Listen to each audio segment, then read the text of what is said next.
এবং আমেরিকা তবে কি ইরানের ফাঁদে পড়ে গেছে? এতদিন আমরা বলেছিলাম যে এই দুটো রাষ্ট্র ইরানকে ফাঁদে ফেলতে চাইছে এবং তারা যে যুদ্ধবিরতির জন্য আলোচনা টেবিলে বসছে বারবারই, সেখানে তারা নানান রকম ফাঁদ তৈরি করেছিল ইরানকে ফাঁদে ফেলতে। এই ফাঁদগুলোকে মোকাবেলা করে ইরান এখন পর্যন্ত টিকে আছে এবং ইরানকে এখন পর্যন্ত কোনো রকম ফাঁদে আটকাতে পারেনি এই দেশ দুটো। এবার ইরান নিজেই তাদের জন্য ফাঁদ তৈরি করেছে। দুর্দান্ত একটা ফাঁদের গল্প শোনাবো আজকে আপনাদের।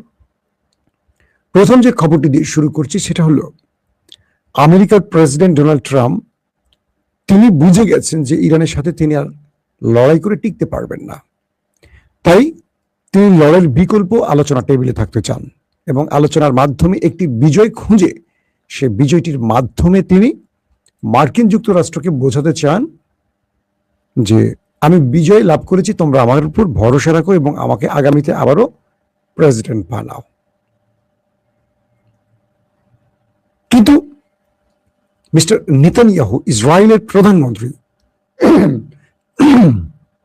তিনি চাইছেন ভিন্নটা। তিনি চাইছেন লড়াইটা হোক এবং মার্কিন অন্যতম পাওয়ারফুল পলিটিশিয়ান লিন্ডসে গ্রাহাম তিনিও চাইছেন যুদ্ধটা হোক।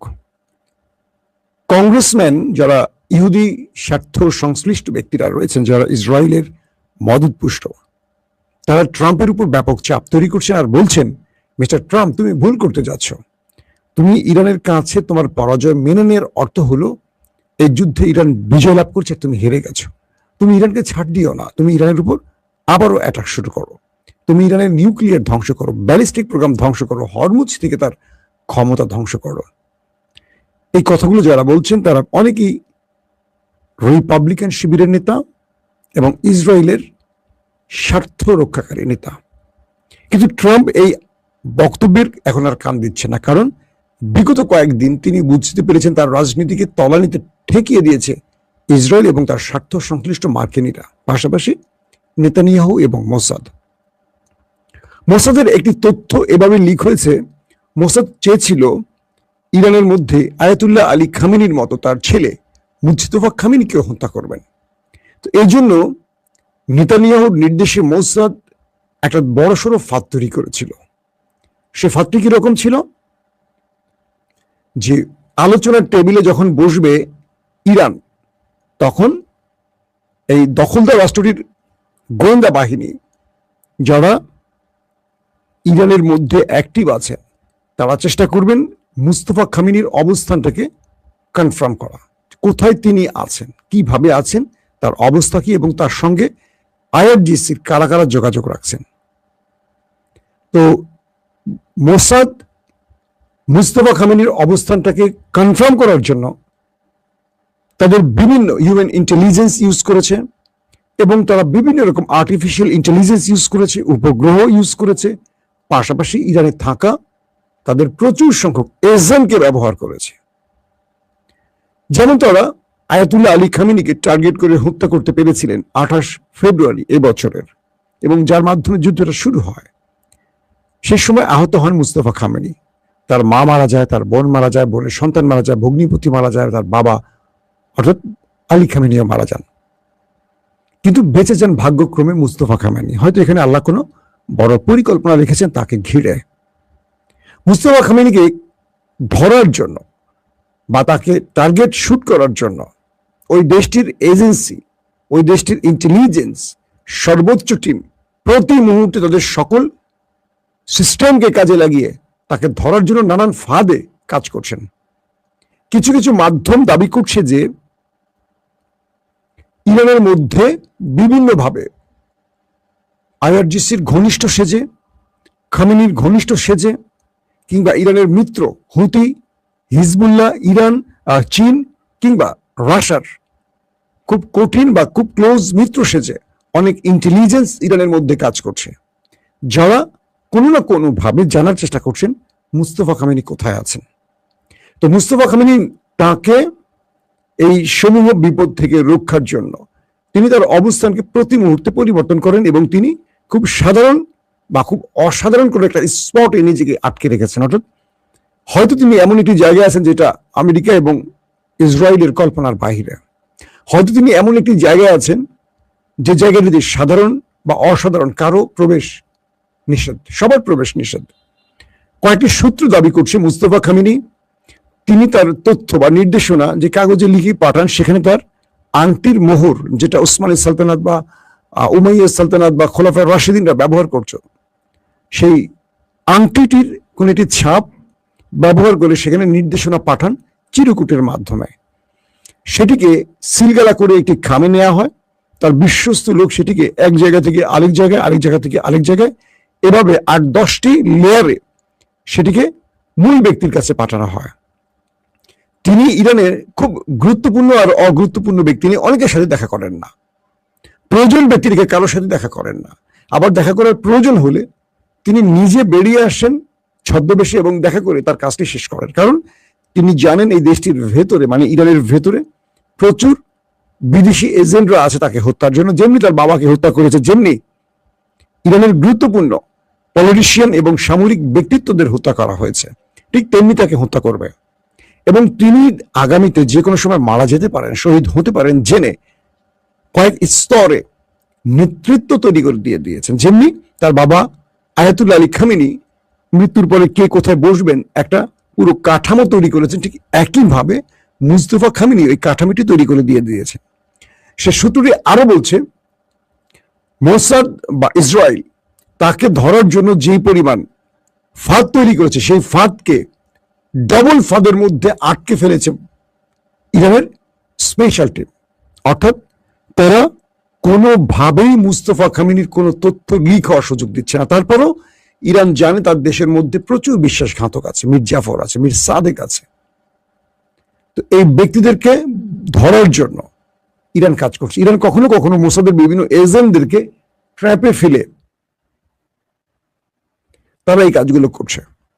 এবং ইরান এ পর্যন্ত কয়েক শত মোসাদ এজেন্টকে ফাঁসিও দিয়েছে বিভিন্ন ট্র্যাপে।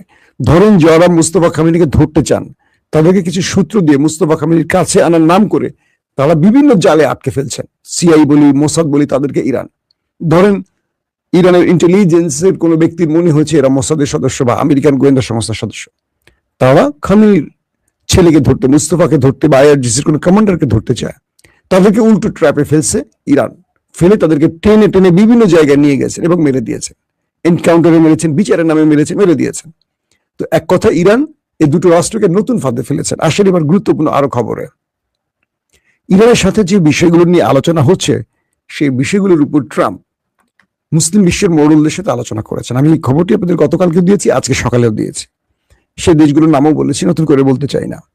এবং সেই দেশগুলোর কাছে ট্রাম্প আবদারও করেছেন যে ইরানের সাথে আমাদের আলোচনা চূড়ান্ত হবার পর মুসলিম বিশ্বের এই দেশগুলো ইরানকে যেন তসলিম করে, অর্থাৎ ইরানকে যেন স্বীকৃতি দেয়, আব্রাহাম অ্যাকর্ডে যেন তারা নাম লিখায়।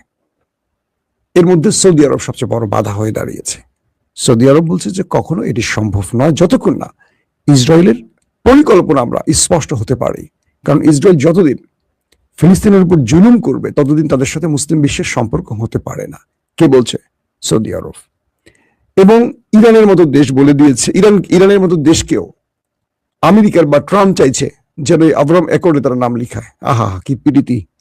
ইরান যেন ইসরায়েলকে স্বীকৃতি দেয় সেই দাবিটিও করছেন ডোনাল্ড ট্রাম্প। তো এই পরিস্থিতির মধ্যে মিস্টার নেতানিয়াহু তার এক মহাপরিকল্পনা আবারও ফাঁস হয়েছে। সেটি কি? ট্রাম্প তাকে আশ্বাস দিয়েছে যে যদি ইরানের সাথে আমার আলোচনা সফল হয়, শর্ত মেনে নেয়, তাহলে তুমি মুসলিম বিশ্বের স্বীকৃতি পাবে, আমি তোমাকে সেদিকে নিয়ে যাব, এটি আমার তোমার জন্য ওয়াদা। ধরেন ট্রাম্প বলছে।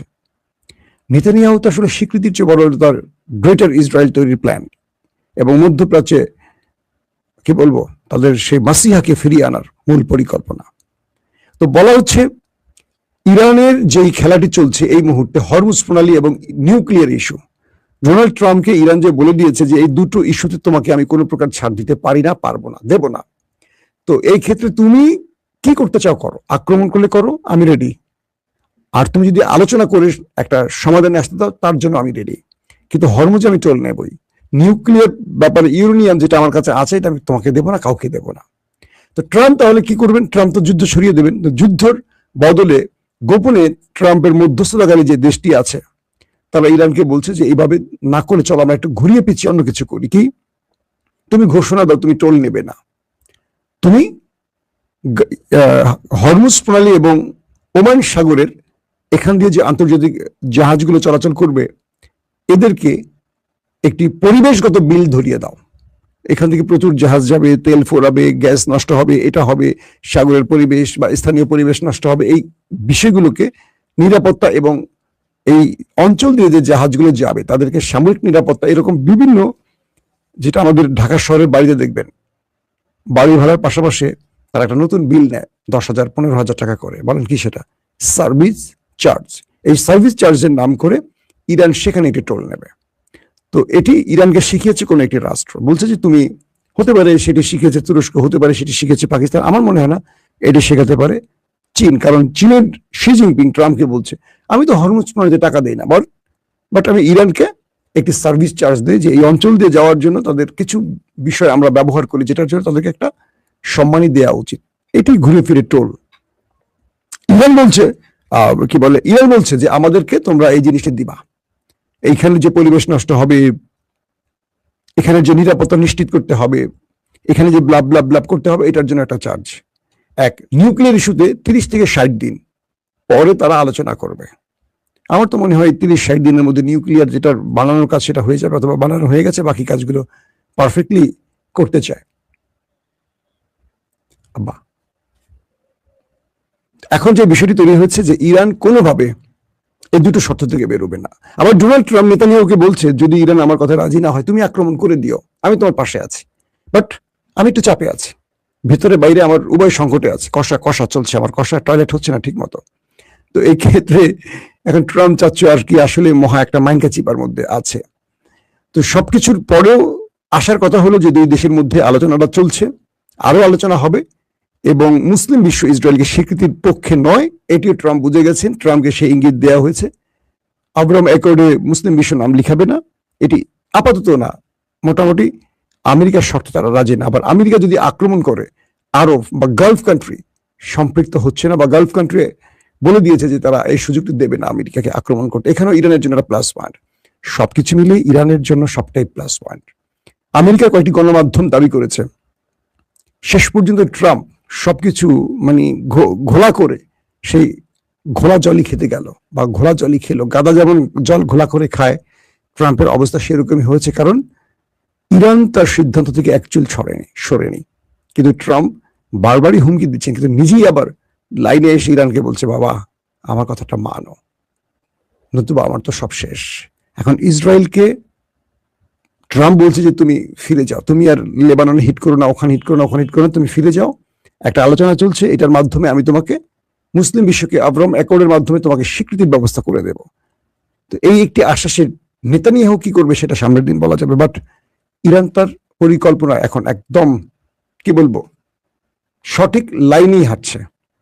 এবং ইরান ও ইরানের একজন খুব গুরুত্বপূর্ণ কয়েকজন ডেলিগেট তারা কাতার সফরে গেছেন, এবং সেখান থেকে তারা একটা বড় রকম আর্থিক সুবিধা পেতে পারেন। কাতারে বলা হচ্ছে যে প্রায় 1 ডজন অথবা এরকম 10 থেকে 15 বিলিয়ন মার্কিন ডলার ইরানের অর্থ কাতার ফ্রিজ হয়ে আছে আমেরিকার নির্দেশের কারণে।